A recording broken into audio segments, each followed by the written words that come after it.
ঢাকাই সিনেমার আলোচিত নায়িকা নুসরাত ফারিয়াকে ঢাকা হজরত শাহজালাল বিমানবন্দর থেকে আটক করে ভাটারা থানা পুলিশের কাছে হস্তান্তর করা হয়েছে বলে জানিয়েছে ইমিগ্রেশন পুলিশ।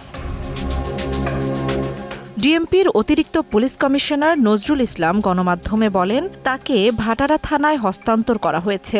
আপাতত তিনি আটক আছেন। গ্রেফতারের বিষয়ে পরে সিদ্ধান্ত নেওয়া হবে। তার বিরুদ্ধে বৈষম্য বিরোধী ছাত্র আন্দোলনের সময়কার মামলা রয়েছে ভাটারা থানায়। রোববার 18 মে থাইল্যান্ড যাওয়ার সময় ইমিগ্রেশন পুলিশ তাকে আটক করে। তার বিরুদ্ধে 2024 সালের বৈষম্য বিরোধী আন্দোলন চলাকালীন রাজধানীর ভাটারা থানায় একটি হত্যা চেষ্টা মামলা রয়েছে।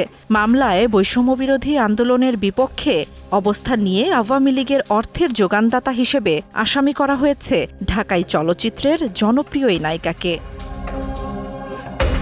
এই হত্যা চেষ্টা মামলায় আরও আসামি করা হয়েছে অপু বিশ্বাস, আসনা হাবিব ভাবনা ও অভিনেতা জায়েদ খান সহ 17 জনকে। জান্নাতুল দোলনা, সময় সংবাদ।